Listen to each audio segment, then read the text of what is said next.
Yeah, but code switching, you know what I'm saying? Like that shit's crazy. You know what I'm You know how niggas don't you know about code switching? Yes, I definitely know about code switching. I don't really I'm gonna say first off, I don't think code switching is that bad. I think it's a good thing. I think it's certain what you're supposed to do. It's in my understanding is just speaking to people in their language. Like if you know somebody's Spanish, like you might not say things so like American. You might try to get them to an understanding. You're gonna break it down a little bit. You're not gonna speak intricately. You're gonna try to explain it to them in a way that they might understand. That ain't code switching though. That is code switching. That's not code switching. So if somebody speaks Spanish, right? Uh-huh. And you speak English, you're trying to have a conversation with them based upon a different language, all right? Code switching is basically talking to somebody of a different ethnicity or different, who speaks English and having to change how you speak because of them. Because they speak a different But English. you wouldn't like if they code switch to talk like us because they in our area. Ebonics. That's Ebonics, but they don't speak Ebonics like we speak Ebonics.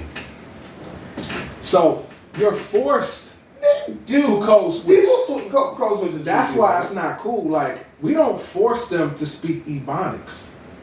We're forced to code switch, which is definitely I disagree. We are definitely forced. I disagree. I think that there's people that get along pretty decently, not code switching. I know I work with some of them, like, and I've seen them just in the world, like being very true to themselves. And everybody's seen somebody at the job that you feel like was being a nigga at the job. You felt that way. Not the job. Okay, maybe not, but so maybe not at your job, but you know that exists in the world. Well, another thing is you educated too. You went to school, so you're not really code switching because you're educated. You are code switching, but it's different for you because you are educated. Is it code switching? And you have been around different types of cultures and different types, so it's different for you. It's just speaking to people in their language. But if I go up the street and I go into Vienna, I'm gonna talk to niggas different a little bit than I talk to niggas when I went to the high 20-year reunion. It's just it gets kind of irritating when you gotta have it in the back of your mind, like code switching. I can't say that. Code switching has been presented as like in the same vein as professionalism, but there's also, as long as I'm not cussing or offending you though, there's no way I can't talk the way I want to talk and still get my point across. But if I come in there talking the way that I want to talk, people gonna look at me funny. They're gonna give me less chances, less opportunities. I feel like things like that. And that's the bullshit. Happen. That's the bullshit. I think that you feel me? I think that there's an amount of just wearing that.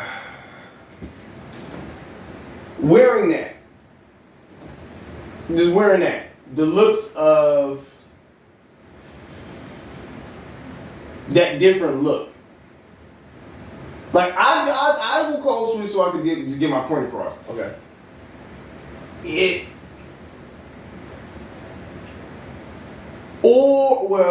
I don't feel comfortable saying nigga to white people excessively. Me neither. Unless it's like, I like white don't even like saying nigga that much in front of niggas. Unless it's, well, it depends. It all depends. It does. It depends on, code switching. The niggeration of what. I just made that shit up. Like, just it depends on what's kind of going on. Kind of depends on who it is. You know what though? People say that I talk like white. You know what I'm saying? I've been in parties. My cousins are through parties. I've been in parties and I've been like, yo, this is a sick ass party. This is a vibe. You know what I'm saying? Right. And made the room of other niggas feel uncomfortable though. Like I've seen myself out of parties early because like my voice is like, you know what I'm saying? Like people hear what I'm talking about, they're like, what the fuck is going on? If you around motherfuckers who, look, you being around, and I'm gonna use this like you being around niggas who like, and I don't want to say not educated, but niggas from like certain areas, if they hear you talk, they gonna be like, what's up with dude? Like, what's up with him? Yes and no, because it's But family as niggas. If you with us, no disrespect, but like, I'm never gonna be like, oh, that guy speaks white. I don't think like that. I'm gonna be like, he talking. My one cousin. You know what I'm saying? Because I've been to so many different states and so many places and met so many people. I just don't judge like that. see, I would never just be like, oh, that guy must be from the burbs. You know, I don't think like that. I'm at a point now with my family where they go, only Donnie can get away with talking like that around here. Where like they're like, only this nigga can come here, say the things he says. And That's then, funny to me. That's like, some family funny shit. But I had my one cousin. We were in the car smoking, and he's like, man, I'm tripping over just how you talk sometimes. And I'm like, yeah, like we've had like a heart to heart, and he's That's like, crazy. and he's been like, there's no. is this one of the cousins I met? You never met. I don't think you met Marv. Okay. But he's like, there's no seasoning to it. Like there's nothing that makes it. You know what I'm saying? Like He called you right season. yeah. And he's like, there's nothing to it for real. Let me And tell I'm you. like, and he's like, there's nothing that makes it like, I don't know, like it doesn't. It's it's just there. I guess the way that you say don't have. So, people say I'm arrogant, right? And I'm an asshole. Yeah. So if a nigga told me that, I'd be like, well, so what kind of seasoning you got on your credit score, my nigga? Jeez. What seasoning you got on your account, my nigga? And then it's like, To your cousin? see, there you go. Yeah, I was like, damn. I said I love that him. shit. My nigga, I said that to Jesus, my nigga. I don't give a fuck. Oh, I'm the type of nigga, I'm gonna say what I'm gonna say. Like if you say something to me, I'm gonna be like, oh, okay. So you be here now. So that means you good with nigga telling you about yourself. Like, you good with these shoes? You good with like where you live at? You good with You take heads off. Yeah, I'd be like, is you good with not sweeping He your just floor? said it. Like, that's just how I am. Like, I'd be like, I never said nothing about how your like, Oh, I didn't do intro. I never said nothing about how like your girl like never been to the gym. You already I don't see, say I nothing. didn't even You know what I'm saying? Let me get this shit started. For real. Low I mean, rate. that's how I just would never say that to a nigga. Like, your voice don't have seasoning, bruh. What the fuck? Low rate the fire. Come on, man. Let's go. Let's go. Hey. Like, who? I just feel like that's a very like. It's Family Podcast, bitch. Code switch. I hopped on a plane, don't know where I'm landing, but it's been the same since I lost my granny. Never touched again, game wasn't too friendly. Now I'm on a train, don't know where I'm heading. You don't know my pain, all I had was pennies. I'll give you the world, spin it if you let me. You don't want the blood, all you want is plenty, plenty time. I'll let you forget me. Can't you see, hey, can't you see that I'm on alone? I guess it's just my shadow and me, hey, dancing all alone in the dark.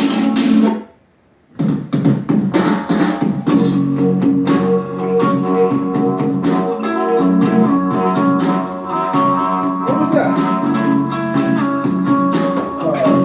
Alone in LA.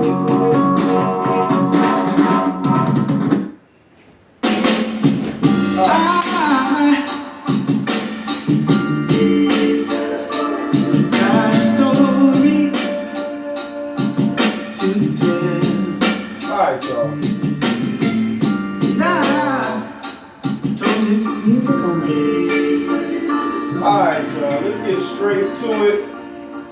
It's not even a podcast, it's a real conversation about relative relations. It's the boy J Oaks. I'm in this motherfucker chilling with the homie Donnie Darko, my brother, Donada. I like to call him Don Stewart. Here on the podcast, we like to call him Don Hooley. My boy Don Hooley.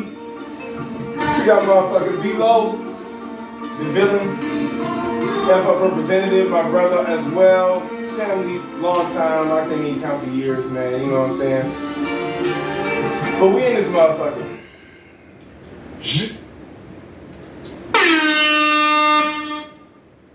Alright, y'all. Let's get straight to it, man. First and foremost, how y'all feeling today? Feel good. I had some big wins today. I had a washer and dryer. Yeah. Let's go. I did hear that. $5 a wash. I did. $5 a wash. Wait. What do you mean? If you put $5 in my hand, you can do a load of laundry. Oh, like you're pimping them out. I'm not pimping them. You pimping the washer and dryer out. Yeah, sort of. You got the washer and dryer on the track. Yeah. I ain't mad at you. I mean, They're respectable. it's a good hustle. I mean, they like it's more like cutting yards. What is it? What you send your kids out to cut yards for? What is that? That's when I call it slave work. Jesus Christ. But like on some real shit, it's probably easy to pimp your washer and dryer. You ain't no conversation. You just get out the word. Y'all about to get to do stories. I'm about to get to the story. Don't worry, y'all. Big shout out to everybody that's listening wherever you listen. I appreciate the view. We appreciate the listen. We appreciate you wherever you at. Like and subscribe on YouTube. It'll probably light up when I say that. But let me get into some news. This is breaking news almost. I am really rusty on my buttons, dog. I'm really rusty on my buttons. That wasn't the button I was looking for. This week in the news. Let me say that. Music only off. Victims are a young doctor and his wife, and orphaned their 2 children ages 4 and 1. And there are still no suspects in this case. Here's everything we presume to know as of today. Tuesday, December 30th, a welfare check was called into the home of Spencer and Monique Tepe after Dr. Tepe did not show up for work on Tuesday. Spencer Tepe was known as Dr. Tepe, who was employed as a dentist at Athens Dental Depot. The owner of Athens Dental Depot and Spencer's boss called 911 after Spencer did not show up for work because he said that Spencer was always very punctual and had not told anyone that he would be late or not coming to work that day. He can be heard on the 911 call telling dispatch that he is always on time and he would contact us if there was any issues. I don't know how else to say this, but we are very, very concerned. This is very out of character for him. We can't get in touch with his wife, which is probably the more concerning thing. That initial call went into 911 at 9:03 a.m. and police initially responded to the Tepe home at 9:22 a.m. but did not get a response when they knocked on the door. Several co-workers and friends continued to drive by the Tepe home to check on them, which led to another 911 call at 9:58 a.m. That second 911 call came after the friend could hear the children crying inside of the home but was getting no response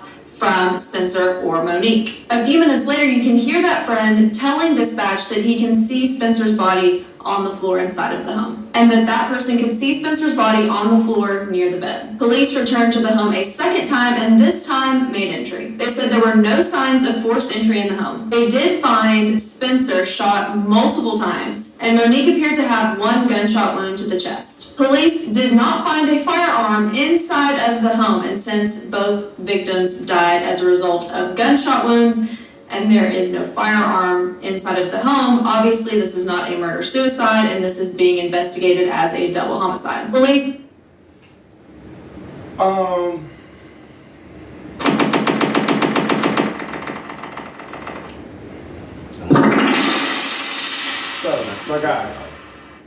Fellas, my guys. Y'all heard the story.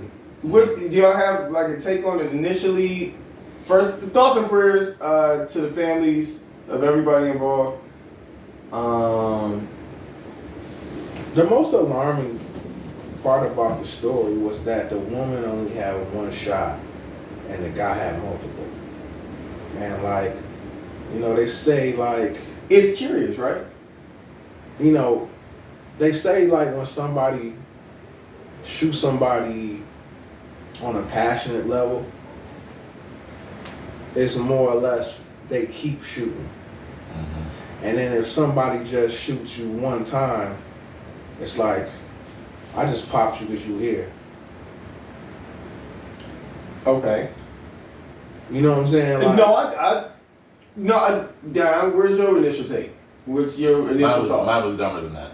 No, I like it. I like ignorant thoughts. I want to say, she shot herself outside, threw the gun in the bushes, then walked inside and died next to the dude she iced. You think that she shot herself in the chest as a suicide?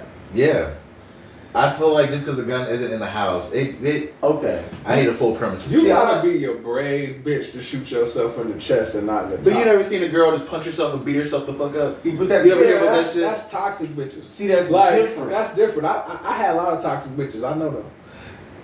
They not about to shoot each other in the chest. They not gonna bust they shit in their chest. We know them.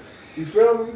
Yeah, because and by the trajectory of the bullet, they can tell. Nobody's shooting themselves in the chest. Like, you would have to go like this, and it would have to be an angle. It would have to be like this. Somebody, they could tell if you shot yourself in the chest. I'm ruling that out. I didn't think that was. I didn't think we was gonna happen. But I ain't gonna do it like he do it right now. Hey, listen, I'm brainstorming with you. I did not think that was gonna be the thing. I felt like the boss had something to do with it. The boss? The dude, if you come into work on time every day, if you just don't come into work on time today, you calling 911 and spinning the block by the crib, sending the police say it's okay, you spinning the block again just to check to see in the windows to see the dead body.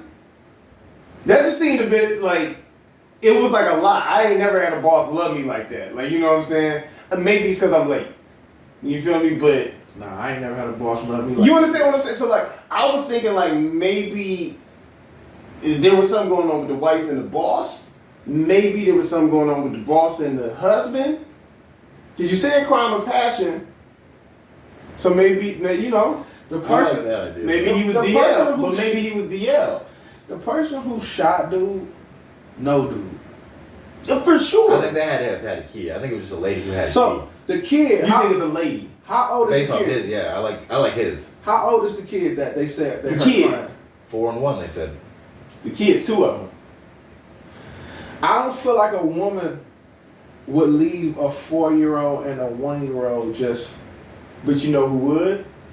An estranged gay lover that thought that you was leaving your wife to come be with me and riddled your ass with bullets maybe a few times. And God damn it, girl, you wasn't even. You were supposed to stay asleep, but you right. I shot her 17 times. It could be a lot of shit. But it's curious, right? You know, It's curious.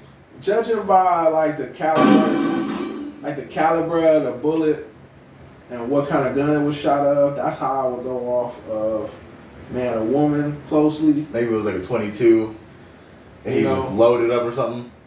Because a lot of women ain't just busting Rugers, like, they just not.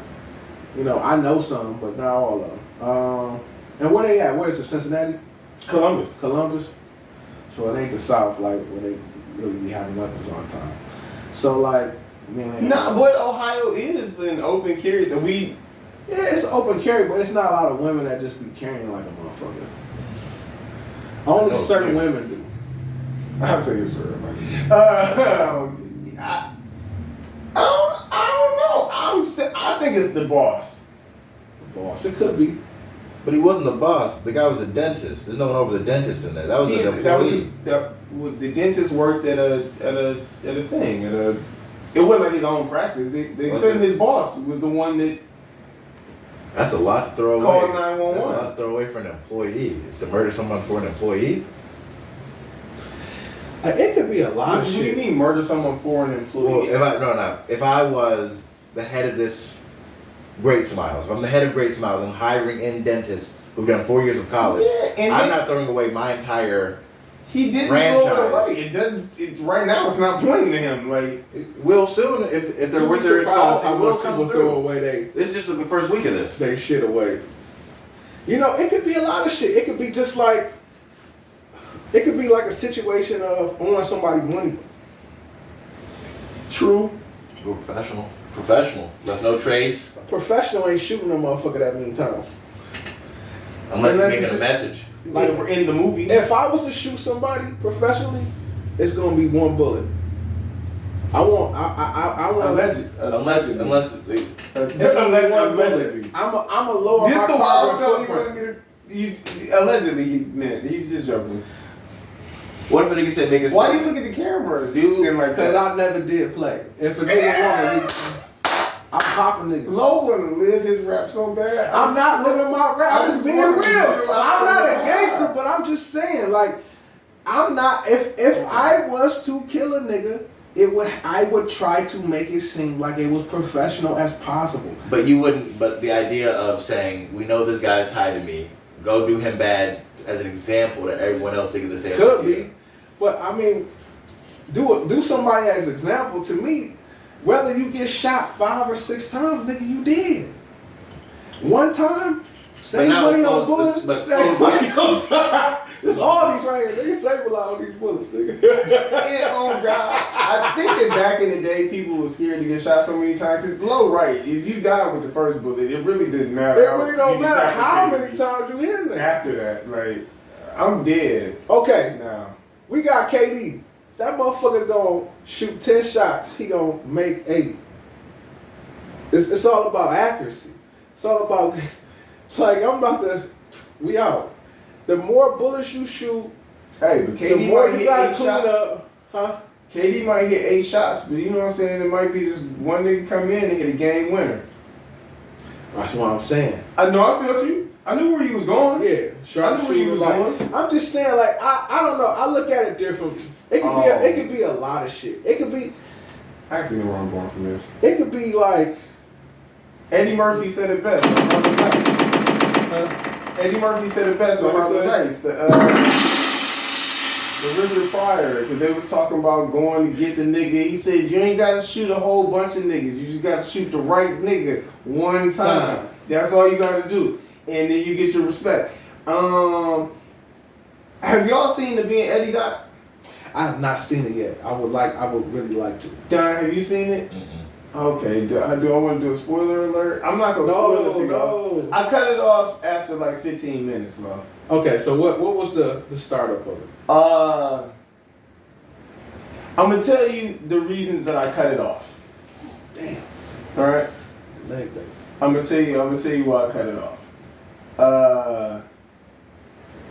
Cause Eddie was talking about Eddie too much, and then they had other people talking about, and some of the comedians they had talking about him was like Jamie Foxx, they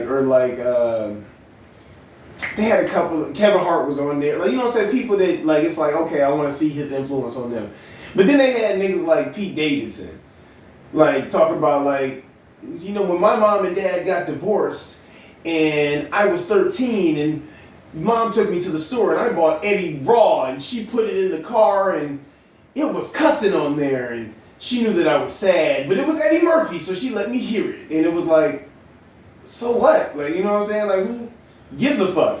Like, you know what I'm saying? And then But Eddie that's- Murphy, I mean, hey, you're right. I know where you coming with it. But then it's like Eddie on there talking about shit like, you know what I'm saying? Like, you know, before me, it was only one black guy. Like, before me, it was Richard. And before him, it was Sidney. But after me, like, the black Hollywood floodgates opened. I was like the soil that the black Renaissance in Hollywood grew for. All right, yo, Eddie, somebody else can say that shit about you, my nigga. I don't want to hear you say that shit about you. Okay. You I feel me? understand that shit. And it was just like, he's just sitting here looking at the papers of him, and I get it sometimes you be involved in your documentary, but I like to hear other niggas talk about how nice you was. Like, you feel me? Like, I don't know. Yeah. I understand where you're coming from. It's like, And so I cut it off. I'm gonna cut it back on, but you wanna hear you wanna hear the view of the people that were influenced, just not Pete Davidson's. I want to hear because what does Pete Davidson really matter in this? In all it, Tell me what Jim Carrey thought about him. If you're gonna bring an SNL Okay. nigga, you feel me? Okay. Tell me what you feel I me. can see that. Now you talk. Now Give I me the understand. niggas that matter. That does matter. That definitely. I just gotta He think ain't there yet for me, for him to matter that much. You feel me? I just need Pete to get a girlfriend of his own first. That's the one thing that'll Like, make you matter. I be feeling like that when I see MGK talking about shit.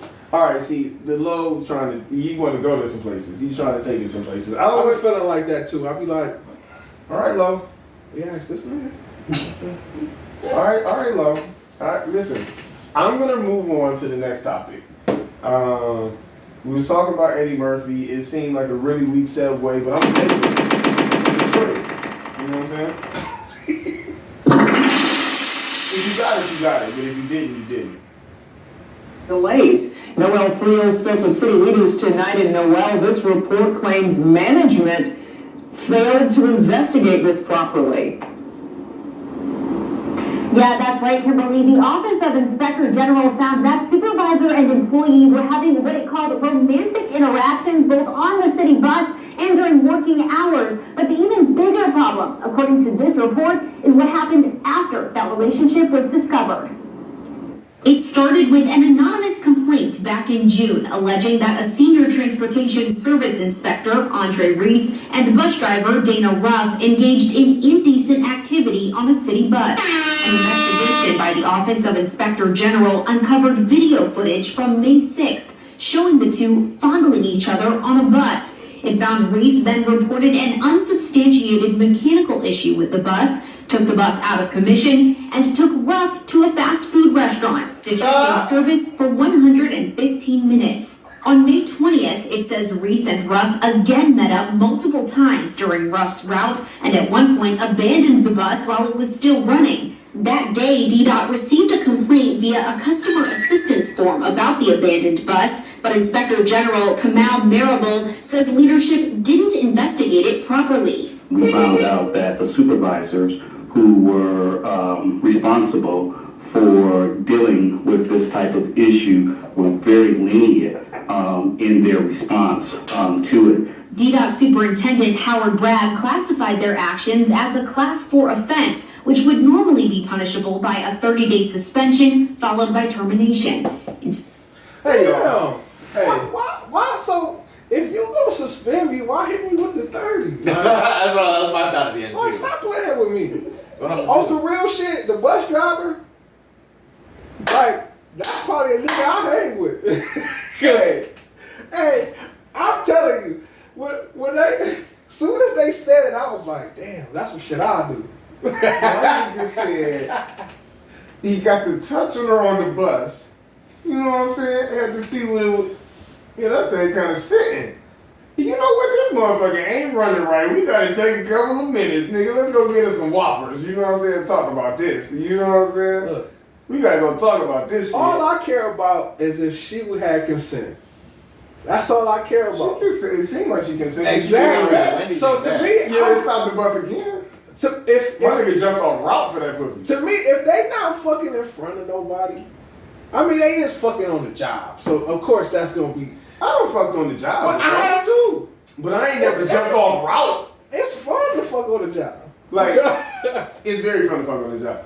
It's to jump off your route is crazy. yeah, he jumped off the route. Like, you got a job that I feel like if you a bus driver, I feel like you gotta fuck in the depot. Like, you know what I'm saying? That pussy had to been fire. Bruh. Had to been fire. Had to be sitting in That them nigga- dickies looking right. He risked She it all. had to be sitting in them dickies. And what's crazy is In them. if she was fucking with it. I know she was fucking with it. 'Cause I know how he did it though. He said, watch this. Hey, bus is making that noise thing and I gotta pull this thing over. She is wet as fucking. He looked right at her. You hungry? She was dripping in them waterproof dickies. It was fire. Nigga. He said, I hope my nigga get another job, man. I I hope you get the same kind of job. Yep, me too. I hope his life is straight. And the feeling. He came in, he said, how you doing? I'm such and such. You know I run this place around here. I'm like, yeah, right. It's all right. Look, Wait till we go on route. Watch this. Watch this. Hey, yo, Look, I'm very time and place. Like if it ain't no like pedestrians, ain't no children. It's like, if I'd have seen it, I'd have been like, hell yeah, my nigga. See, I ain't never like fucked on the job like outside the bathroom. You fucked in the bathroom at the job? But that's where I fucked in the job. Okay. And all the jobs that I've ever fucked in, it was in the bathroom. My shit was all like car.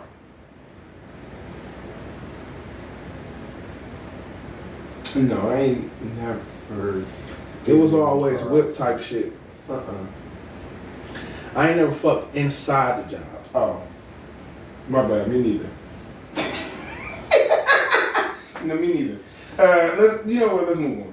Have I though? Oh, yes, I have. Tickets on the secondary market and who they are, we cancel those tickets. I can't even.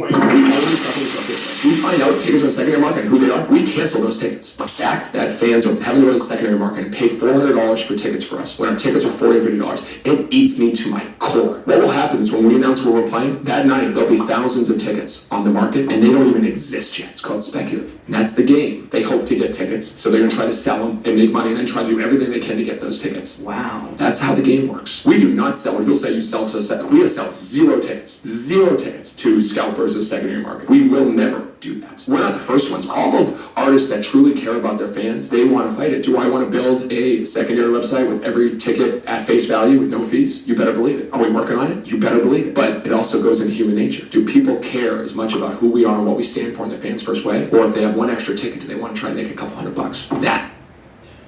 All right, y'all. Where's my time?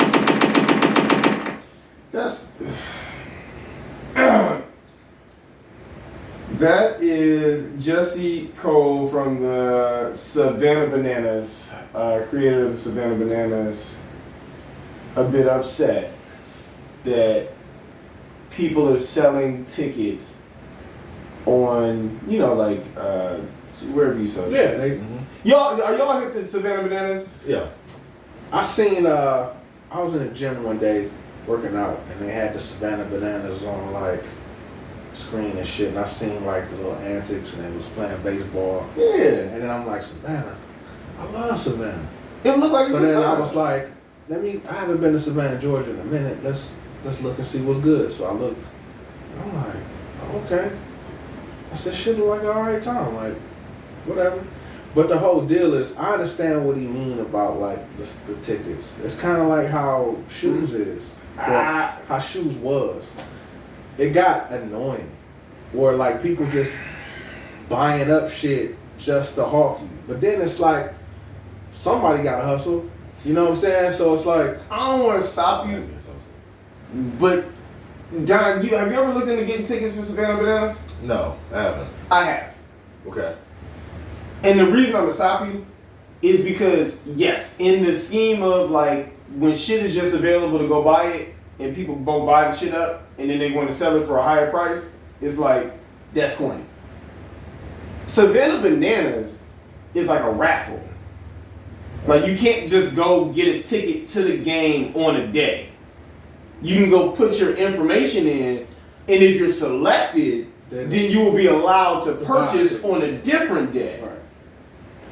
And like, I mean, that's cool, I guess, if like you really, really, really want to go to Savannah Bananas and like you really like care about this lottery. That But means like, you got a plan. You can't just and you gotta hope, pop up nigga, to that Savannah they and be like, I want to go to this shit. but they travel. They travel. They came to the Progressive, but you know what I'm saying? They travel. So like, I looked into it when they came to Cleveland, and one, the tickets are all $40 and $50, and two, it's a fucking raffle. Right. And you don't necessarily get to go when you want to go. So I'm not mad at people trying to get as many spots in the raffle and trying to decide that they're going to get some tickets and then flip them for the hard work to get the tickets because people really want to go to the game. People are paid. To me, because it's a raffle, it's I just feel like okay Savannah- to sell. That's See, how I feel. for me, it seemed like y'all niggas is mad that y'all business model isn't as cool to the consumers as you think it is as an idea. Right. Type shit. Cause like you mad that niggas buying the tickets to sell them. I don't even understand that. I personally feel like that's just their marketing. I feel like they really don't give a fuck. I feel like motherfuckers be pretending like they by the people or for the people just so people could be like, oh yeah, we love them. They love the people. But really, they don't give a fuck. They trying to get paid. And, you know, that's how I be feeling. I feel like people be capping. I agree. I feel like, you know, it's a dog world for real. And people be like fronting so hard, like they want to be this type of person. But really, if that was the case, we would move a little different. You know what I'm saying? So I feel like, yeah, it's all cap to me. You going on here, that's marketing. Yeah, I just want more people. I just want, but you don't.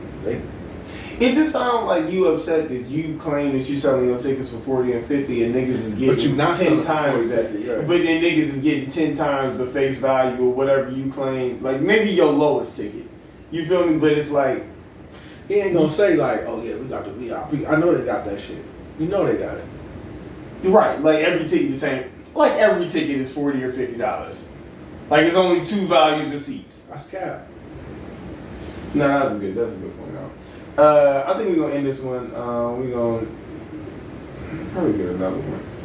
You know what I'm saying? Y'all got anything to say this week before we get about here? Take care of yourself. Practice your hobbies. I'm gonna tell you. You gotta get a thing. You gotta get a thing to say. Talk to your loved ones. Let them know you love them. Drink water. Try new foods.